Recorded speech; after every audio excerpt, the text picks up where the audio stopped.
Hi guys, John and Dean here from Rockets and Rascals down in Poole. Here we have the new Aspero 5 from Cervelo. We're going to get into some details and check out this new bike.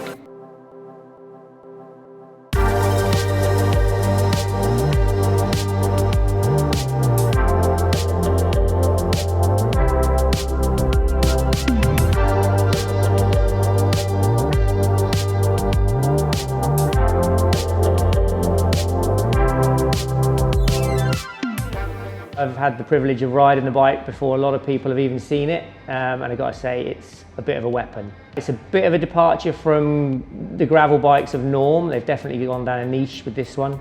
If you're the bike packer in the room, then this bike probably isn't for you. The regular Aspero, the white one lower down, that's going to tick the boxes for that. But if you want to go from A to B as quickly as possible, whether it be on dirt, gravel, or even a bit of pavement, then the new Aspero 5 is the bike you're going to want to check out. So, getting straight in it to the elephant in the room, tyre clearance. Yeah, I think looking at it, I think for me the first thing that jumped out was that it's not got any knobbly tyres on it. Yeah. And I think it wasn't until I saw the tyres being so slick that I actually questioned the clearance. So they're running the Vittoria Corsa tyre on that, Pro Control. And it is a fat road tyre, amazing tyre on the road. I ride it myself on the road bike.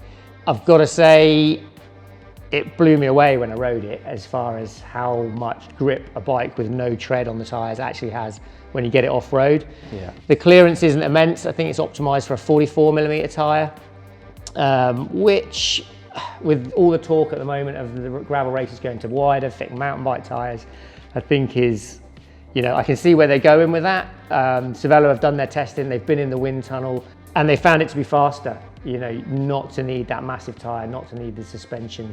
I'm sure there's times when the bigger, knobblier tyre will work and it will be an advantage, but I think to just blindly presume that fatter is faster is not the way to do it, and it's not the way Cervelo have chosen to do it. And I'd probably say, having ridden it, speed is all there. So where does it get its grip from then, if it's just a slick road tyre? Good question. I think that comes back to what I said about the compliance, the construction of the tyre. And I don't want to go too much about the tyres, but I think the layup of the carbon in the bike is phenomenal. It's incredibly punchy where it needs to be. Stiff around the bottom bracket, stiff in the head tube area, but compliant where you need it. And I think it allows you to stay seated in the saddle. Yeah. So that allows you to keep pressure on the back tyre, which means obviously you've got constant drive. Yeah. And again, angles, head tube angle, fork rake, trail, all that kind of stuff is going to play a part in, you know, how well that bike corners. But yeah, I can put that into a corner on regular loose gravel, conditions that I thought, not sure how much I'm going to have it, how much faith I've got in it, and I could feel as the ride progressed, you know, I was more comfortable going further and further. So you started really tentatively, and then you've kind of you start grown. Thinking that's going to slide for sure. Yeah, yeah. But yeah, no, didn't slide at all. So I'm surprised. Okay, and what about this huge, whopping great chainring? The difference between the original Aspero with the 2x setup on this particular spec, and the kind of dinner plate chainring with the combined with the huge mountain bike kind of rear mech and cassette combo. Yeah, well, what it allows you to do, or what it allowed me to do riding the bike, was to stay very much in that sweet spot of the gears. Yeah. So the chain line's very straight, very direct through to the cassette at the back. You're using those mid-range of the gear options.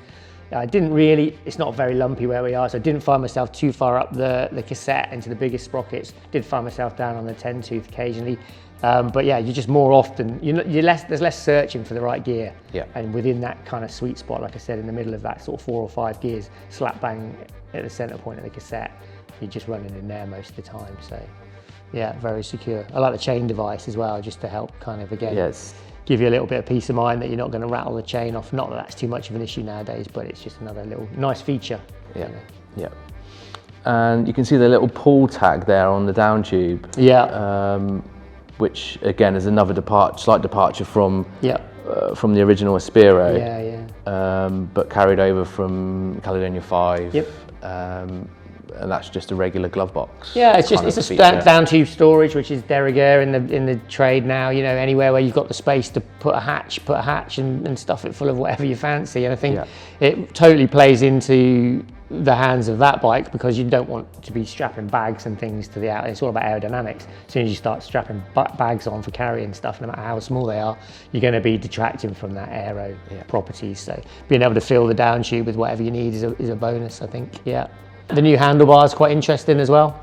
Yeah, really comfortable, nice flat top section. Obviously it's a flared bar again, which is the thing in gravel. Yeah. Gives you a great position when you're in the drops. You don't feel like your forearms are interfered with by the tops. Gives you a bit more stability. Kind of, I think everybody knows that the flared bar is a gravel thing, and it's one of those traits that the road guys seem to have borrowed from gravel instead of the other way around. So we watch the pro peloton now, everyone's on flared bars in the road, narrow hand positions, again aerodynamics, all about wind tunnels, and going fast A to B.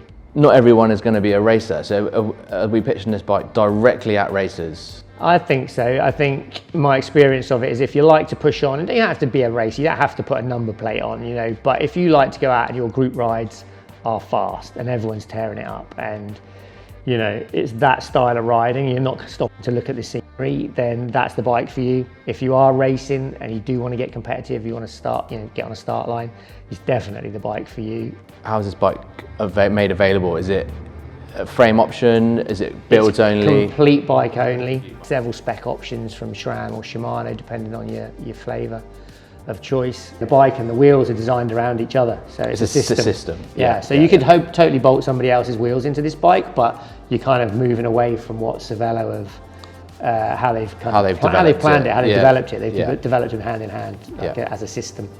So that's a great thing. So how do you see this bike stacking up to the competition? This bike's been in the wind tunnel. It's faster than all of their major competitors.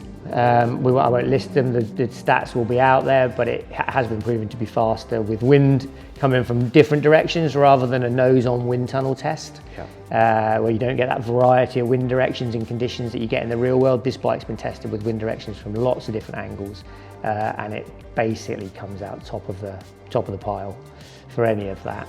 In noticing when I rode the bike, its ability to hold speed once you reach your maximum speed, you're putting your own power down.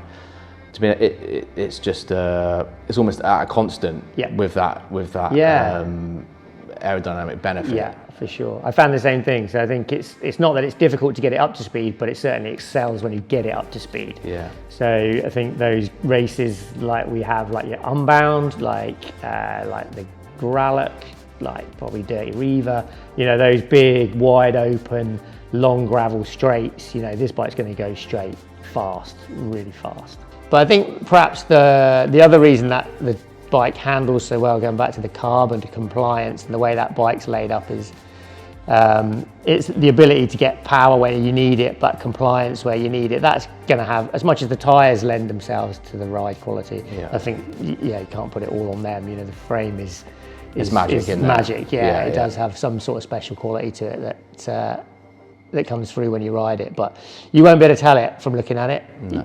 You just stare at it and go, well, it looks fast standing still, but is it really fast when you get out there and it is fast? Yeah, so there you go, that's the new Aspero 5 from Cervelo. Bikes are landing any day. If you're interested in having a go on one, you want to swing a leg over, you want a demo bikes will be available. Drop us a line, hit us up in the DMs, send us an email, or pop your head in the door. We can get you out on one of these things and blow your mind.